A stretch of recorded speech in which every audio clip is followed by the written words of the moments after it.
Y en principio, de entrada, para quienes nos siguen, queremos hacer la denuncia pública de lo que está pasando en el Ecuador para que el mundo se entere que desde el día domingo para acá hay una lista de alrededor de 100 personas que son investigadas, que son buscadas, entre comillas, cuando salen las fronteras. Esa lista incluye, por ejemplo, a Luisa González, a Diego Borja, a Andrés Arauz, a Ricardo Patiño, entre otros, y me incluyen a mí también. Así que denuncio públicamente que esa persecución no tiene sentido. Esa persecución no tiene ninguna justificación, ningún argumento.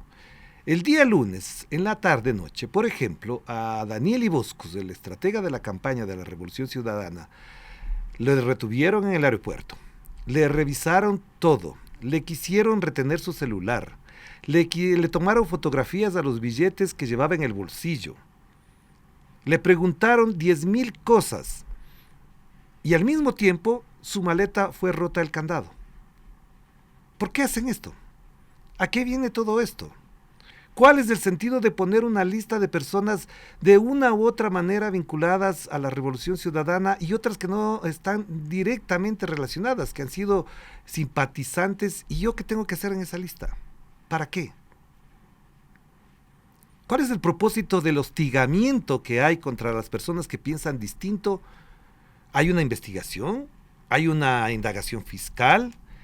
Y podemos poner, por favor, el tuit del señor Diego Borja, que el día de ayer también fue hostigado, maltratado, y ahí está, Diego Borja Cornejo, candidato a la vicepresidencia, dice comunicado al país: en un hecho insólito como ilegal, el día de hoy fui objeto de una acción arbitraria por parte de funcionarios migratorios ecuatorianos en el puente internacional de Rumichaca mientras registrábamos nuestra salida de Ecuador para luego proceder con el ingreso a Colombia junto con mi esposa para pasar al país el feriado de Semana Santa.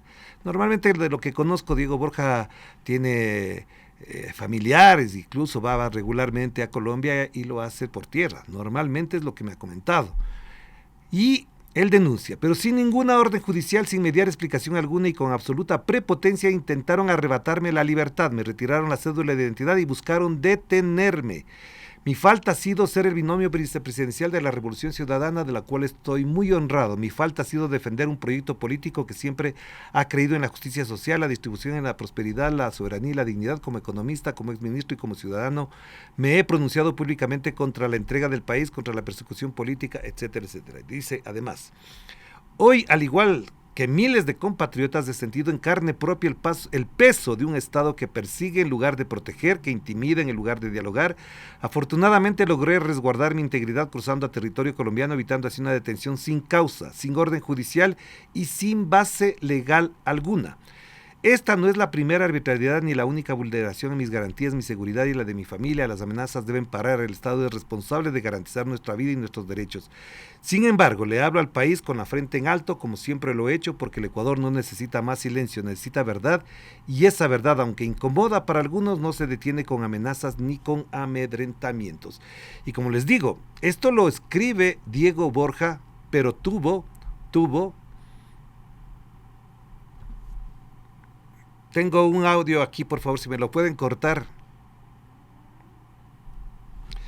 Bueno, tengo un audio aquí, pero bueno, ya vamos a ver. Lo que estaba comentando es que efectivamente esta situación se ha prestado para una serie de acciones irregulares, esta supuesta orden, donde publican número de cédula, fotografía, etcétera, etcétera. Están publicando las instancias de migración para impedir la salida y, como digo, para hostigar. Si las autoridades, la Fiscalía, la Policía, la Dirección de Migración tiene alguna denuncia para tanta gente, pues que la haga pública. Y no queremos abundar, porque además de esto ya se han hecho eco algunos periodistas, y solamente quiero leer lo que dice Mónica Velázquez. Existe una lista de alerta migratoria contra más de un centenar de opositores. Insisto, fundamentalmente dirigentes, militantes de la Revolución Ciudadana, incluso entre ellos hay algunos legisladores, parlamentarios andinos.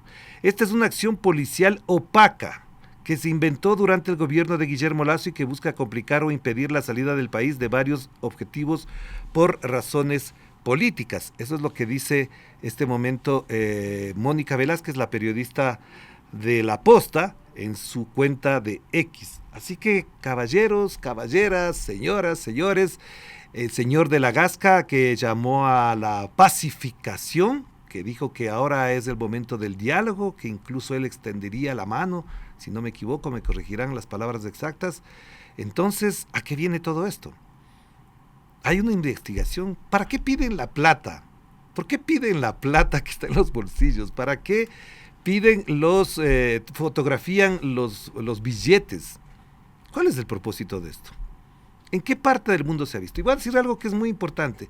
Al señor Daniel Iboscus lo iban a detener, y si no era porque estaban los observadores internacionales ingresando al avión, a migración también con él, y lo reconocieron, y se dieron cuenta del acto que se estaba produciendo, tomaron fotografías, filmaron ese acto, no habría pasado absolutamente nada.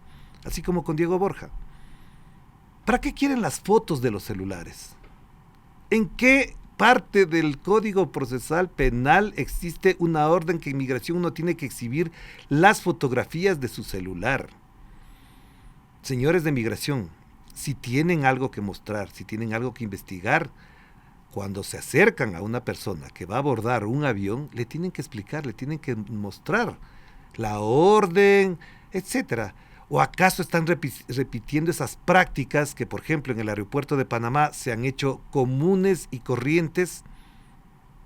¿Acaso ese es el modo en el que determinadas autoridades, funcionarios, policías, agentes de Estados Unidos se instalan en Panamá y revisan al que le da la gana porque tienen el respaldo del gobierno panameño o de los Estados Unidos y le llevan a uno a una sala a preguntarle de dónde viene, a dónde va? Si es un paso de tránsito. No tienen ninguna autoridad para detener ahí, salvo que, obviamente, existieran órdenes judiciales. Pero cuando le revisan a uno no pasa absolutamente nada, salvo el hostigamiento, el amedrentamiento, en inocular el miedo, el decirle a estos ciudadanos y estas ciudadanas, aquí mandamos nosotros y ustedes no pueden hacer lo que les dé la gana. Y entre esos les dé la gana está salir del país. Hay compromisos, hay invitaciones, se supone que uno puede salir y entrar a este país y no tiene ningún impedimento legal, pero lo ocurrido desde el domingo, estoy advirtiendo esto porque son varias las personas que me hicieron llegar sus comunicados, sus mensajes, su malestar, su queja, son varias personas que fueron interrogadas, fotografiadas, como si se tratara de algún delincuente común y corriente. Y es más, los voy a decir con franqueza, se han ido tantos delincuentes de este país por el aeropuerto a vista y paciencia de migración que ahí sí no actúan. Fíjense, les voy a decir algo que es muy importante. Varias personas que trabajaban en migración, que hacían el chequeo en las ventanillas de migración del aeropuerto, me han comentado que les quieren sacar, que les quieren votar para poner policías, que llegan agentes de extranjeros, que llega gente extraña a decirles qué tienen que hacer con los pasaportes, etcétera, etcétera.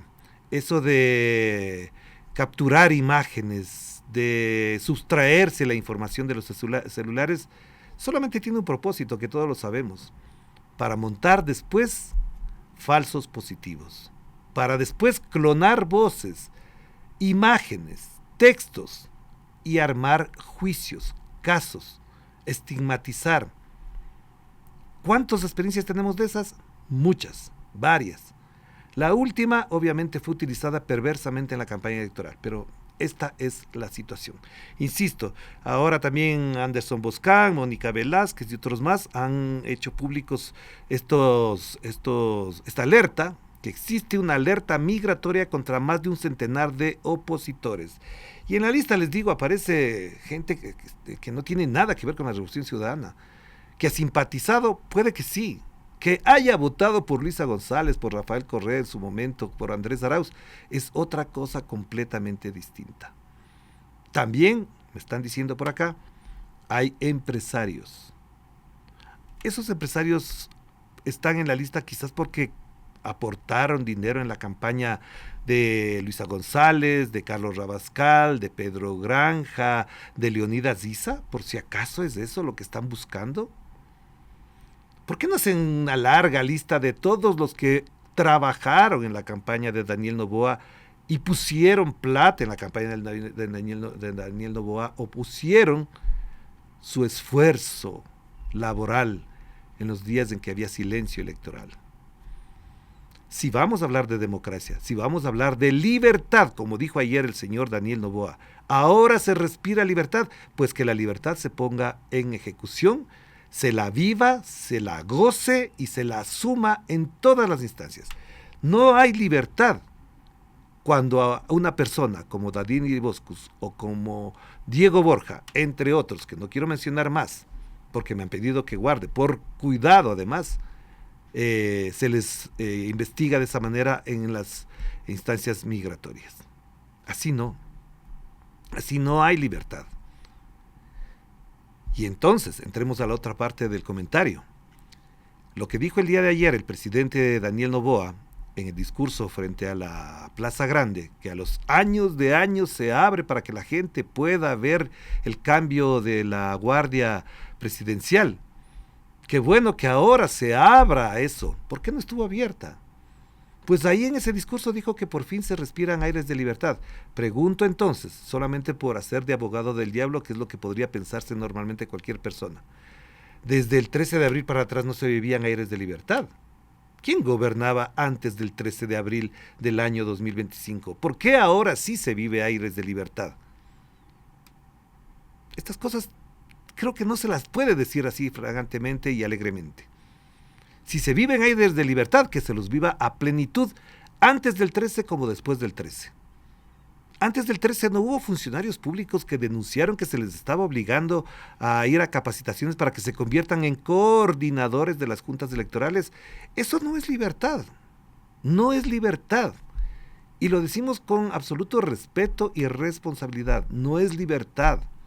La libertad es que uno cumpla con la ley, que no sobrepase los límites de la ley y que los demás hagan exactamente lo mismo. Si yo cumplo con mis obligaciones y otra persona hace exactamente lo mismo, vivimos en un marco de libertad, porque cada uno hace lo que tiene que hacer, o cada uno cumple lo que le corresponde hacer, y cada uno hace en función de lo que tiene que hacer sin invadir el territorio del otro. Por lo tanto, el día de ayer, si nosotros tomamos literalmente las palabras del presidente de la República en funciones, candidato reelecto hasta que no se proclamen oficialmente los resultados, los aires de libertad, el ambiente de libertad no se vive en las instancias migratorias de los aeropuertos y fronteras de este país. Lastimosamente es así. Así que, ministro de la Gasca, presidente Daniel Noboa, hagan una llamadita a los señores de migración y que les expliquen a ustedes, porque si no, ustedes no sabían de eso, les estamos informando. Señor de la Gasca, ministro del Interior, presidente de la República, si no sabían de este atentado contra la libertad de 100 personas, hay una lista, hay fotografías, no las puedo mostrar, por respeto a las personas. Llámenles a esas personas, a las autoridades, díganle qué está pasando, por qué les impiden salir del país, por qué les detienen, por qué piden las fotografías de sus celulares, en qué parte del mundo, sin un proceso judicial, en una instancia procesal penal, uno tiene que entregar las fotos de los celulares, tomarle fotografías a los billetes. ¿Dónde está eso? ¿Cuántas veces hicieron eso, por ejemplo, con Fito, con Rasquiña en la cárcel? Nunca lo hicieron. ¿Dónde está el teléfono de Rasquiña, de Fito y de todos estos delincuentes que se instalaron en las cárceles a hacer lo que se les vino en gana y hasta más se fueron? No están. No están ni las fotos, no están los celulares, no están las fotos de los billetes, absolutamente nada. Y gracias por los comentarios, gracias por los mensajes de solidaridad. Por supuesto, esto es inconcebible cuando el presidente de la República dice que se viven aires de libertad. Pero también anoche hubo una Entrevista del presidente Noboa con el periodista Fernando del Rincón de CNN. Aquí CNN es prácticamente la que manda. A los periodistas de CNN hay que felicitarles porque son privilegiados del señor Moreno, del señor Lazo y ahora del señor Noboa. A ellos sí les dan inmediatamente la entrevista. La primera entrevista es con la CNN. Esto obviamente está justificado en cierta medida por el interés político de expandir, de amplificar el mensaje del presidente, pero creo que es una entrevista bastante floja en términos periodísticos, quiero decir, porque además que la editaron, que nos demoraban entre respuesta y paso a cada tema. El señor Daniel Noboa dijo 2 o 3 cosas que son importantes. La primera, creo que podemos poner la parte sustancial de algo que Fernando del Rincón le había preguntado también a la presidenta del Consejo Nacional Electoral, Diana Tamaín, en una entrevista que también le dio a la CNN. Acá le hemos pedido a Diana Tamaín que venga, pero va primero a la CNN, por supuesto. Le preguntó Fernando del Rincón sobre por qué no pidió licencia y la respuesta es la siguiente. Ojo con lo que dice, porque esto la Corte Constitucional, la Asamblea Nacional, los juristas, los expertos en temas constitucionales deben haberse quedado asombrados porque nos acaban de inventar otra normativa constitucional con respecto al pedido de licencia. Escuchemos al presidente Daniel Noboa. Oiga, ¿y por qué no presentó la licencia a la Asamblea? O sea, ¿por qué informó? No, porque normalmente ese es el procedimiento, ¿no? Es la licencia para poder hacer campaña proselitismo. Dentro de la Constitución hay ciertas figuras, hay figuras de fuerza mayor, en el cual pues se comunica al CNE, se comunica a la Asamblea y de esa manera uno sale en licencia a hacer campaña. Uno voluntariamente sale de sus funciones como presidente y queda alguien encargado. Esa fue la figura que usamos, que era una figura legal y constitucional. Y desde la Asamblea le decían, el permiso es con nosotros. Desde la Asamblea ¿No se arrepiente de no haberlo hecho así? Desde la Asamblea me han dicho 500 cosas en los últimos 3 meses, con una presidenta de Asamblea muy partidista, que usó la Asamblea como un arma para atacar al Ejecutivo. Y por eso decidió no acercarse ahí. ¿Qué dijo? ¿Me van a negar la licencia? ¿Pensó que se le... No era sobre eso, era... Si no tenía, si había alguna otra forma de que se podía hacer legalmente, pues es la manera que usamos nosotros. Bueno, yo no soy experto constitucionalista, pero creo que he leído la Constitución y a propósito para nuestro trabajo, nuestro ejercicio periodístico, hemos revisado varias veces la parte correspondiente al pedido de licencia, al hacer campaña electoral siendo funcionario público, y la verdad que esa parte de fuerza mayor yo de verdad que no la encuentro por ninguna parte. Y sí apelo a los constitucionalistas, a la gente que sabe de estas cosas, para que nos diga en qué parte de la Constitución se dice que no se puede pedir licencia o que se debe hacer campaña electoral sin pedir licencia por fuerza mayor. Esto, si lo cambian en una asamblea constituyente, bueno, pero cámbienlo. Hasta tanto esto ha ocurrido así. Y a propósito de esto también, en función de todas estas cosas que están ocurriendo, el día de ayer hubo un pronunciamiento muy importante del presidente de Colombia, señor Gustavo Petro, que a diferencia de los que se sumaron a la manada de hacerse eco de un relato que ya está instalado, ha dicho cosas que son muy importantes y las dice con absoluta claridad. Dice Gustavo Petro, se enviaron personas veedores de Colombia a las elecciones del Ecuador. Los informes que recibo son preocupantes. Leonidas Issas, candidato indígena, fue detenido unos días antes. Las zonas de mayoría de oposición fueron puestas bajo estado de sitio y control militar 2 días antes de las elecciones. La dirección de las elecciones siempre estuvo bajo vigilancia militar directa y armada con rostros en capucha. Cada mesa tuvo fuerte presencia militar uniformada y con armas. Hay veedores, ojo con esto que estoy diciendo porque refrenda lo que estábamos denunciando hace pocos minutos. Hay veedores extranjeros que tuvimos que proteger porque tenían temor de no poder salir del país. Impidieron la salida del país de un veedor argentino. Lo dice Gustavo Petro, no lo dice ya ni Orlando Pérez, ni Mónica Velázquez, ni Anderson Boscán, ni Rafael Correa, lo dice Gustavo Petro.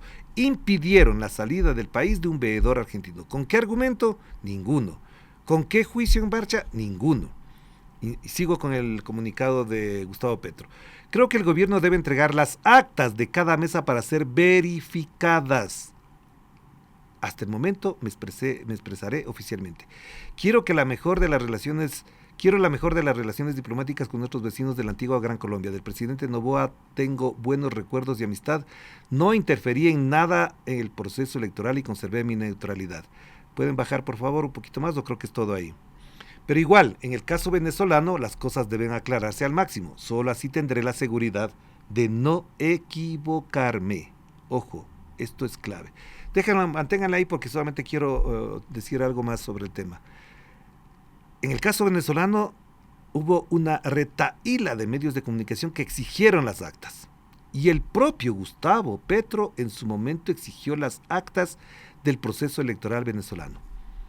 Y ahí está. Hay un debate, hay una polémica alrededor de las elecciones de Venezuela, sí. Pero acá, no.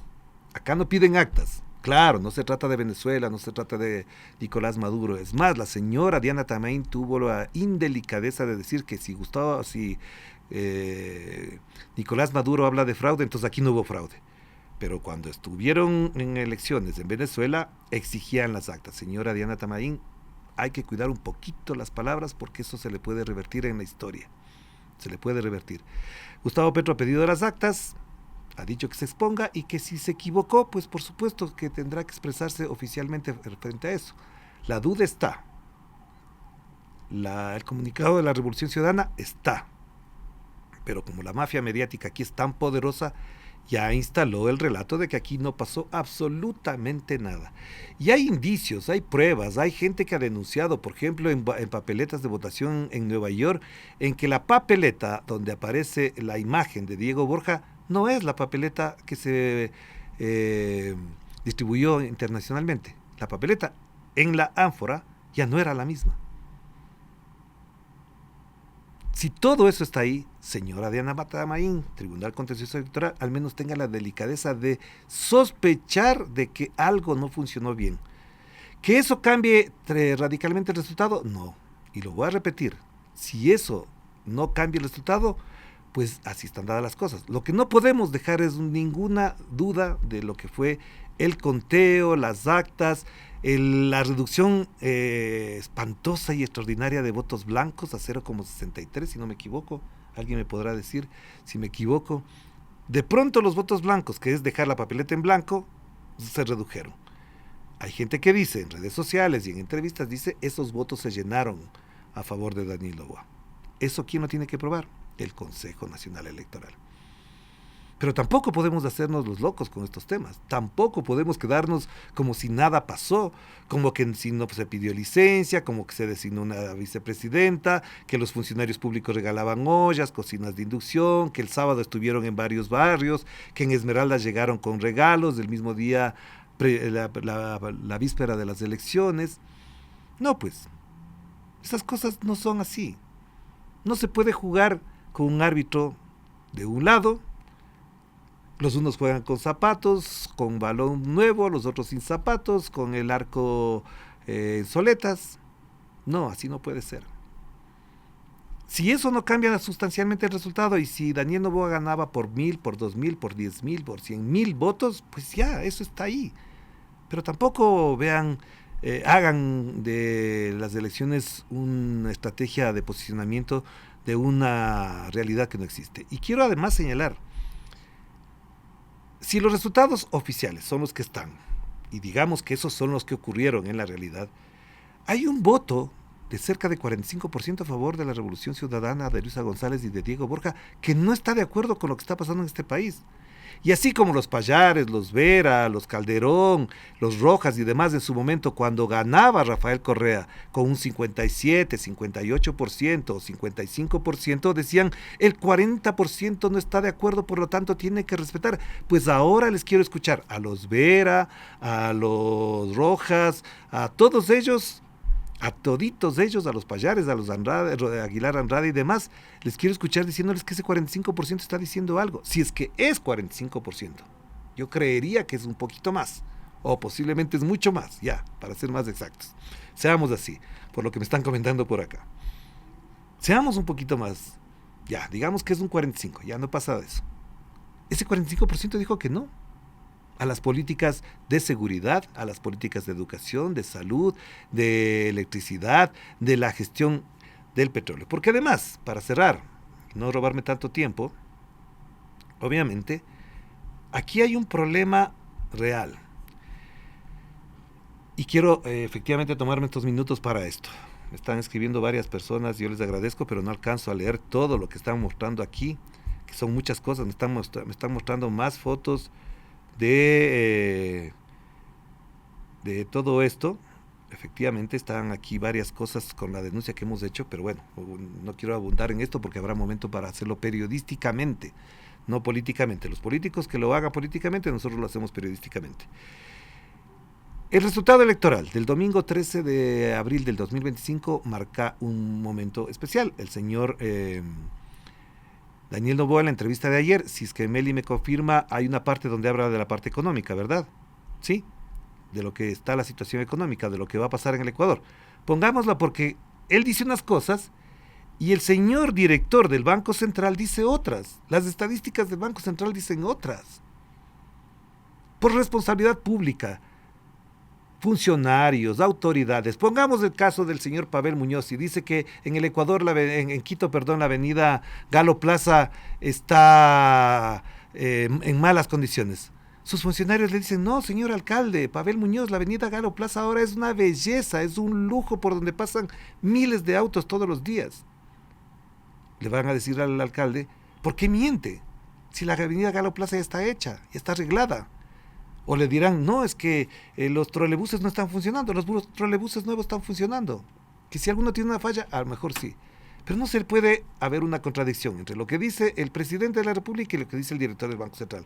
Veamos entonces lo que dijo a propósito de la economía el señor Daniel Noboa en la entrevista que le hizo a Fernando del Rincón de CNN. A Fernando del Rincón, que además yo le aprecio en su postura política, etcétera, pero su comportamiento periodístico también le he dicho de alguna u otra manera en comunicados que hemos tenido en algún momento de que efectivamente tiene que conocer mejor el país. Y por supuesto, él se empapó para hacer la entrevista y tuvo datos a propósito de eso. Si no tenemos la de la parte de la economía, pasemos a lo de la constituyente, que si está ahí, mejor. Porque él decía que la constituyente se tiene que hacer, pero se contradijo con lo que ha dicho su ministro de gobierno. Insisto, pónganse de acuerdo autoridades de este país para que lo que diga el presidente concuerde con lo que dicen sus ministros, para que lo que dicen sus ministros concuerde con lo que dice su presidente. Vamos con el de economía entonces. A ver. ¿Qué le dice? ¿Usó dinero del Estado o no?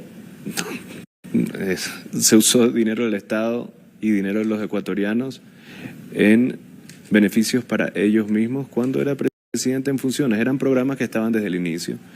Eran programas que eran beneficios especialmente para jóvenes. Estaba dentro de nuestro programa de becas, nuestros incentivos. Vivienda también, ¿no? Sí, bajar los intereses del BIES al 4,99%. Eran siempre planes del... o sea, ya estaban proyectados antes claro, pero toma tiempo lograr ejecutarlos. Y también nosotros tuvimos un inicio del periodo en el cual tuvimos que ajustar el cinturón, tuvimos que hacer un pocotón de reformas que más adelante ya vimos los frutos y más adelante pudimos ya ejecutar los programas que estaban en nuestro programa desde un inicio. Nosotros no hemos usado recursos del Estado en nada partidista. Los recursos del Estado que son de la gente estaban usados... ¿Nunca se usaron para...? No, temas partidistas no. En lo absoluto. A ver, dijo, se usó dinero del Estado y dinero de los ecuatorianos en beneficio para ellos mismos cuando era presidente en funciones. Eran programas que estaban desde el inicio. Señala el presidente Daniel Noboa en una entrevista con CNN al ser consultado sobre si se usó dinero del Estado durante la campaña interna. Él dice, se usó dinero del Estado y dinero de los ecuatorianos en beneficio para ellos mismos. A confesión de parte, relevo de prueba, dicen los juristas. Se usó dinero del Estado. Eso dice. Bueno, yo me quedo con eso, pero si eso lo dice el presidente de la República, pues el Tribunal Contencioso Electoral debería este rato tomar nota urgentemente y dirigirse al presidente y decirle, explíqueme esto. Pero bueno, eso es lo que se refirió a la parte económica de la situación, dijo que estamos mucho mejor. Pero el Banco Central, esta tarde, entre el 15 de abril del 2015, dijo que la economía decreció en el 2% en el 2004. Ojo, el Banco Central, cuyo director es designado por el presidente, es decir, durante el primer año del gobierno de Noboa. Las razones, la situación de seguridad, el cierre progresivo de los pozos petroleros del bloque 43 y TT, que del cual no habló el señor Rendón, la incertidumbre política ante el proceso electoral y sobre todo el estiaje más severo de los últimos 60 años. Es decir, no estábamos bien, según el Banco Central. De esto, por supuesto, no tiene por qué saber al detalle el señor Rendón, pero la contracción de la economía en el 2024 ocurrió con la disminución del consumo en los hogares en 1,3%, el gasto del gobierno también se contrajo en 1,2%, y la formación bruta de capital fijo, más conocida como inversión, disminuyó en un 3,8%, lo dice el Banco Central. Entonces, ¿de qué país estamos hablando?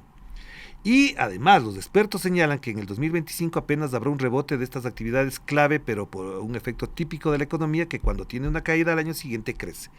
Según el presidente íbamos a crecer, según el Banco Central vamos a crecer incluso hasta por encima del 3%, un 2,8% efectivamente, es un 2,8%. Según el informe del Banco Central, las pérdidas por los cortes de energía como consecuencia del estiaje llegaron a 1.916 millones de dólares, lo que representó un impacto de menos 1,4 sobre el Producto Interno Bruto. Y yo quiero cerrar este comentario señalando 2 o 3 cositas a propósito de todo esto. Si esta es la realidad económica, un candidato que gana unas elecciones y sale al balcón y dice que hay áreas de libertad, lo único que tenemos que tener por delante quienes estamos interesados en que este país progrese es que nos diga de aquí al 2025 cuáles son las metas económicas que usted se propone, señor Daniel Noboa. Y con el de respeto debido del caso le solicité, usted sabe que yo le solicité personalmente una entrevista para hablar sobre estos temas. No para hablar de la política, de las mafias, de no sé qué. Hablemos de las metas económicas, sociales, públicas, de inversión en salud, en educación para el país, para los ecuatorianos y las ecuatorianas que usted está hablando. Esto creo que es clave. Efectivamente, sí hubo un buen desempeño de las exportaciones no petroleras. Sí, pero no alcanza. ¿Me dirá el Banco Central a mí? No, sí crecieron en productos no tradicionales, en el sector agrícola. Sí, pero no alcanza. Porque para bien y para mal, para los ecologistas es para mal, para los que creen en el petróleo, creen que está bien, el petróleo sigue siendo el sustento fundamental de la economía de este país.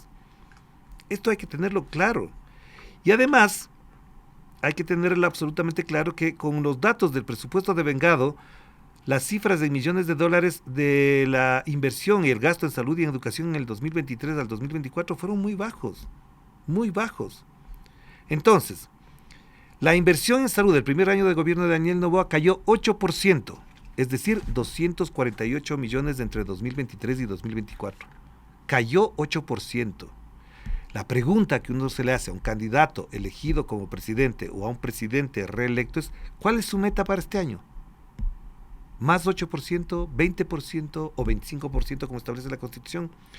En salud. En gasto en educación cayó 0,25 en 2024 comparado con el 2023. Eso significa en cifras absolutas 12 millones de dólares.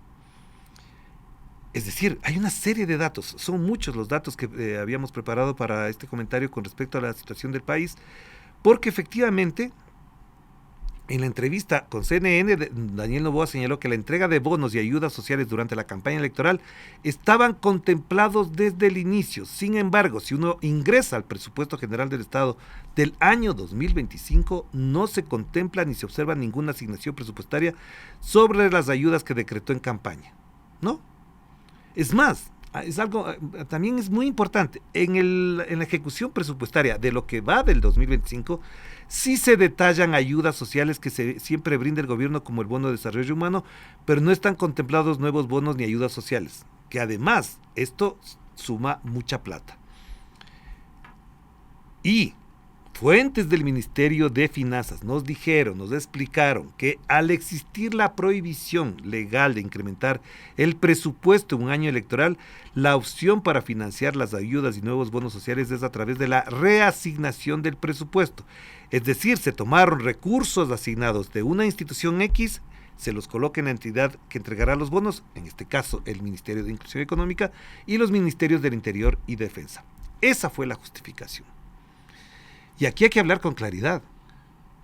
Aquí no estamos haciendo análisis político, ni nos estamos peleando con quienes no están de acuerdo con la postura de uno o del otro, si estamos a favor de la candidata o del candidato. No, aquí estamos hablando desde los datos. Y aquí hay una audiencia inteligente, aquí hay una audiencia capacitada, preparada, informada, que sabe que lo que estoy diciendo y lo que podemos mostrar en nuestras redes sociales y página web, que de paso ha sido atacada de la manera más brutal. El fin de semana fuimos atacados de la manera más brutal, pero eso es otro comentario aparte. Esto que estamos diciendo aquí es la realidad que el Banco Central, los ministerios nos han informado. Por supuesto, con el temor de que los voten, porque algunos son de libre remoción y tienen pavor de decirnos que estas cosas se les dijo a las autoridades. El ministro de Finanzas tiene que hablar. Ahora nos tiene que decir, el ministro de Finanzas, y además el señor presidente nos tiene que decir las cifras de la realidad, porque con eso podemos trabajar. Trabajan los municipios, las alcaldías, las prefecturas, las juntas parroquiales, etcétera, etcétera. Y algo que sí quiero con esto cerrar, y perdón que diga cada rato voy a cerrar, pero no cierro, ya creo que me parezco a Alexis en eso. El presidente Noboa dijo una cosa que creo que llama muchísimo la atención. Dijo en la entrevista de CNN que se ha fortalecido la UAFE. Eso dijo. Y que por lo tanto el lavado de activos se está controlando, la circulación de plata sucia está circulando y que esa entidad tiene controles fuertes y hay rastreo de capitales. Ojo, ¿qué dicen los datos, las cifras de la UAFE? En el 2017 el presupuesto de la UAFE ascendió a 4,79 millones y contaba con 106 servidores públicos. Para el 2024, el presupuesto bajó a menos de la mitad, en 2 millones y existían 103 funcionarios. 4 millones de presupuesto y 2 millones ahora y existían casi los mismos funcionarios. La reducción de recursos económicos es equivalente al 41,48% en los últimos 7 años. Es decir, aquí está la razón de que incluso haya problemas con el rastreo de la plata sucia que dice Noboa que sí se está haciendo. La pregunta fue muy oportuna y la quiero decir con claridad. La pregunta fue muy oportuna por parte de Fernando del Rincón. A lo mejor dirán que estuvo asesorado por Orlando Pérez, por Alexis Moncayo, por Liceña Espinel, porque él tenía datos reales de lo que estaba pasando en este país. Fernando del Rincón, por suerte, no me consultó. Hemos conversado en otras ocasiones, pero esta vez no me consultó por si acaso. El presupuesto de la UAFE para el 2025 asciende a 3,16 millones para el 2025 y no llega a los recursos que usaban desde el 2017, 4,79 millones. Pero, ojo, no lo dice la Radio Pichincha, no lo dice la Revolución Ciudadana, no lo dice ningún opositor, no lo dice Pedro Granja, no lo dice Rabascal, no lo dice nadie. Giovanni Davoli, embajador de Italia en Ecuador, en esta radio le dijo el 27 de febrero que la UAFE pidió ayuda a la sede diplomática debido a que los pocos recursos y herramientas que poseen no les dan para investigar casos de lavado de activos. Señor Daniel Noboa y señor Fernando del Rincón, esta es la realidad del lavado de activos en este país, que según las propias fuentes del Ministerio de Finanzas, quienes hacen estadística en el Banco Central y el Instituto de Investigaciones de la Universidad Central del Ecuador, el lavado de activos en el año 2024 superó los 5,000 millones de dólares, 3,500 millones en el sistema financiero y otros más. Y sí quiero decirle al señor Noboa que le reconozco que dijo una verdad enorme, pero que él también tiene que resolver ese problema, porque ya fue reelegido. Que gran parte del lavado de activos sale por la minería, pero ¿qué están haciendo para eso? Que no solamente es en el sistema financiero, estamos de acuerdo. Que no solamente es en las transacciones, que no solamente es en la provincia de Guayas, que también es en la provincia del Oro, que también es en la provincia de Azuay. Sí, es verdad. Señor Noboa, usted tiene toda la razón. Le doy todo el crédito a lo que acaba de decir. Pero ¿qué hacen? ¿Qué están haciendo frente a eso? ¿Qué hacen en la provincia del Oro? ¿Qué hacen en la provincia de Azuay? En el cantón Camilo Enríquez, si no me equivoco. ¿Qué está pasando en la provincia de Esmeraldas, en la provincia del Carchi, en las provincias amazónicas? ¿Qué está pasando? Pues bueno. Y de la deuda, ya ni hablemos. Ya ni hablemos, porque la deuda pública alcanzó 83.256 millones en enero del 2025. ¡Ojo! 83.256 millones de dólares en enero del 2025, un 6% más que el mismo mes del 2024. Eso significa un incremento anual de 4.369 millones. Esa es la deuda. Esa es. Y efectivamente la deuda interna también se incrementó en 8,34%, al pasar de 31.000 millones en el 2024 a 33.000 millones en el 2025 en enero. Señoras, señores del gobierno, si van a gobernar este país durante los próximos 4 años, estos son los temas con los cuales se tiene que hablar, de los cuales se tiene que hablar. No hablemos de que si la rana René, que si el otro, que si no sé qué, que les encanta a los Vera, a los Payares, a todos ellos les encanta. Porque estos señores que se creen inteligentes, que de eso no tienen nada, los hijos bobos, por eso les dicen hijos bobos, o hijo bobo, o Payares, o Aguilar, no hablan de esto. ¿Saben por qué no hablan? Porque esta es la cruda realidad que vive el día a día la gente. Y si ya ganó las elecciones Daniel Noboa, y tiene supuestamente 70 legisladores ya cooptados en la Asamblea, sobre esto tiene que legislar. Y sobre esto se tiene que hablar en la Asamblea Constituyente, si quieren hablar de Asamblea Constituyente. Que de paso, cuando habló de la Asamblea Constituyente, creo que ahí hay un temita que ojalá en las entrevistas podamos desglosar de lo que dijo el señor Daniel Noboa, que me dejó bastante preocupado. Porque dijo que hay que hacer una Asamblea Constituyente, adivinen para qué. Para corregir el Código Orgánico Penal Integral. No entiendo eso.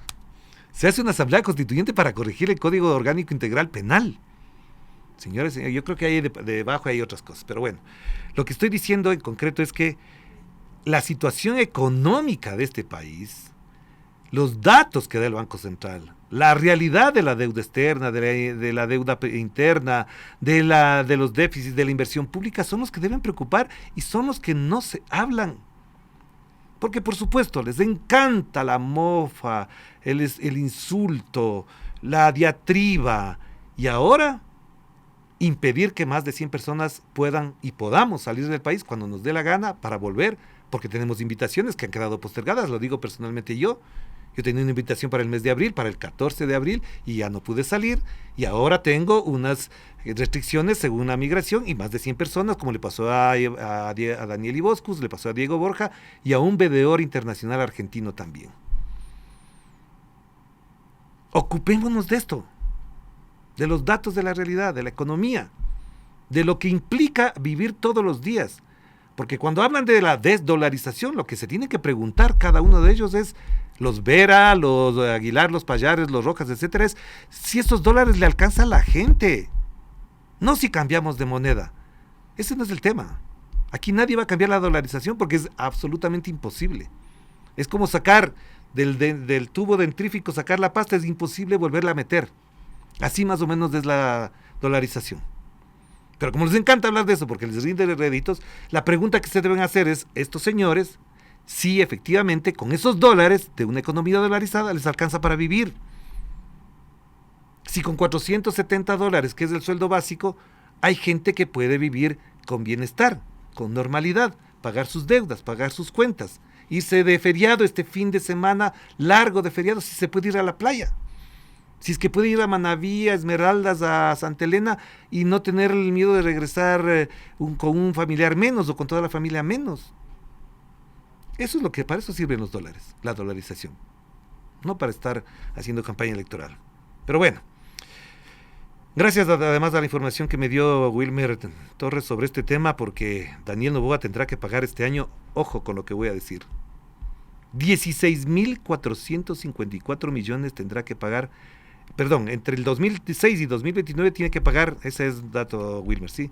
16.454 millones de dólares.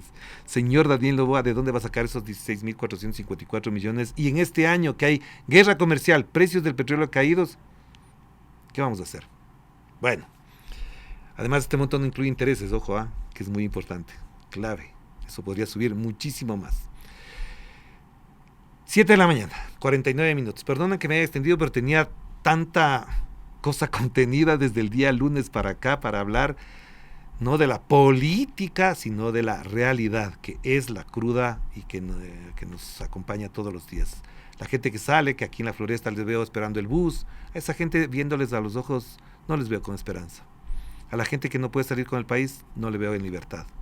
A la gente que le amenazan a través de redes sociales o con correos o mensajes intimidatorios, como me ha pasado a mí durante estos últimos días, no se puede vivir en libertad, no se puede vivir así, no se puede vivir con miedo, de verdad que es así.